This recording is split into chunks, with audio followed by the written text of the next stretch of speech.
Good morning, good afternoon, good evening sa inyong lahat. Andito na naman ako kasi kanina habang nagtrabaho ako lang naman din mag-isa. So nanood ako nakinig ba? Hindi nanood, nakinig ako kay Inday Ugdot.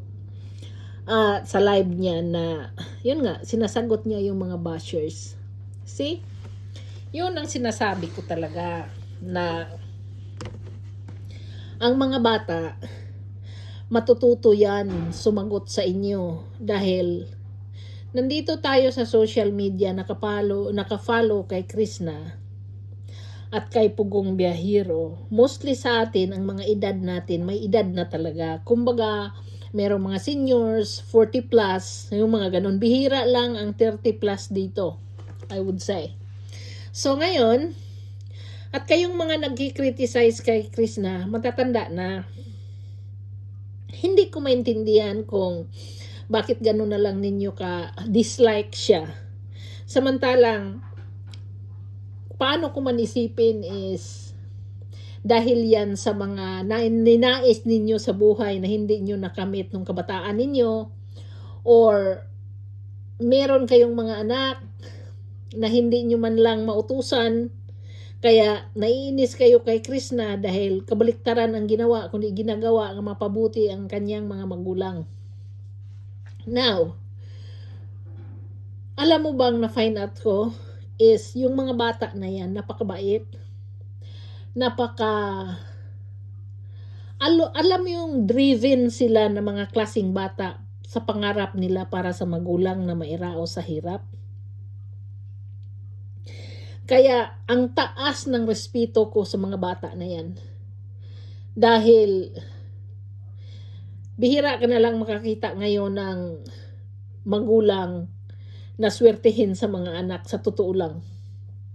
Hindi ko ilalayo yung example ko. Meron akong kapatid na may anak dalawa, pero yung mga anak niya, hindi ko man maisip kung sa lahat ng sakripisyo niya, ngayong may trabaho na sila, ganun-ganun na lang pag sumagot sa nanay nila. Ang hindi ko maintindihan na nung maliit yan, alam naman ng mga bata na yan na sinasalo sila palagi at giniguide ng nanay nila. Din ngayong mga may trabaho na, ang sakit na magsalita.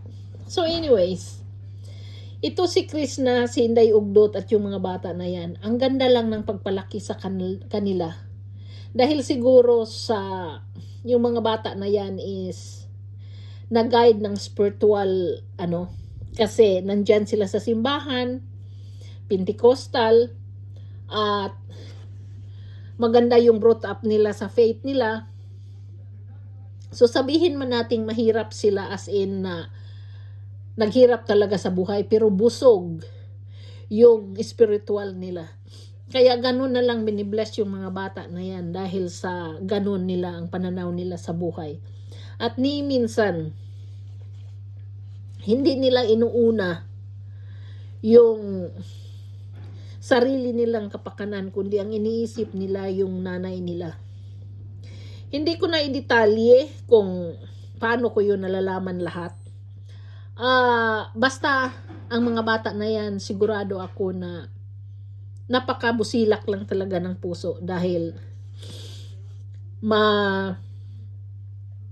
maplano sila na bata para sa magulang nila.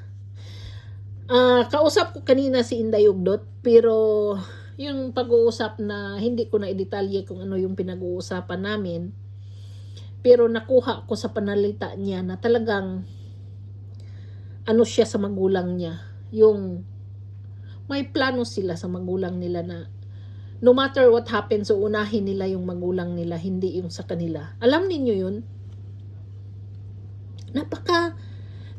Napakabusilak lang ng puso.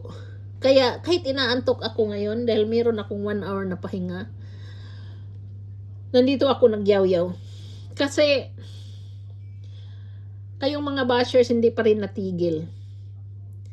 Pero sa sagot ni Krishna kagabi, sa live niya kahapon, na sabi niya,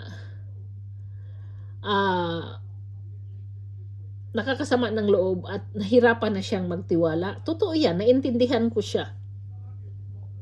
Kasi meron naman kasing marami na nagme-message sa kanya, maraming nagbibigay, pero ang intention pala is nagbibigay lang dahil gusto bang mapansin.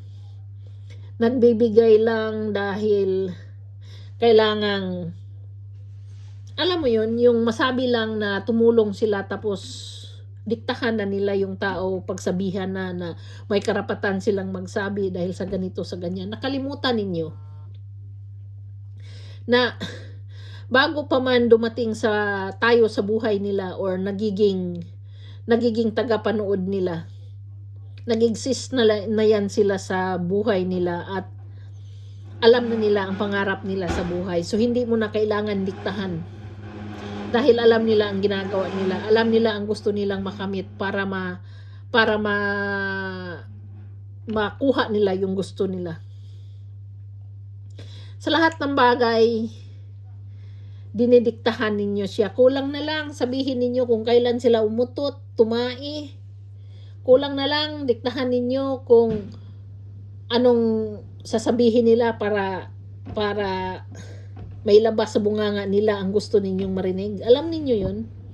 So ngayon natuto na talaga ang mga batang sumagot. So sabi ni Inday Ugdot kanina, kung ayaw ninyo sa amin, di wag, mag-unsub kayo or wag na kayong manood, scroll nyo na lang. Tama. As I said many times, si Ivana Alawi nga, nire-remove niya yung mga bashers. So ganun ang gawin mo, Day. I-remove mo ang bashers. Ganon din kay Krishna. Kasi ganon din ang ginagawa ko talaga na. Ayaw ko na nang may mabasa akong masasama. Remove ko yan. Kahit pa sabihin ni YouTube na kasama yan sa kwenta niya, sa akin hindi. Bahala ka diha YouTube ka. Kaya tingnan mo tuloy yung ko, bihira na makita mo may bashers dyan. Kasi na-remove ko na lahat. Hindi ko talaga yan pagtiyagaan. Bahala kayo dyan.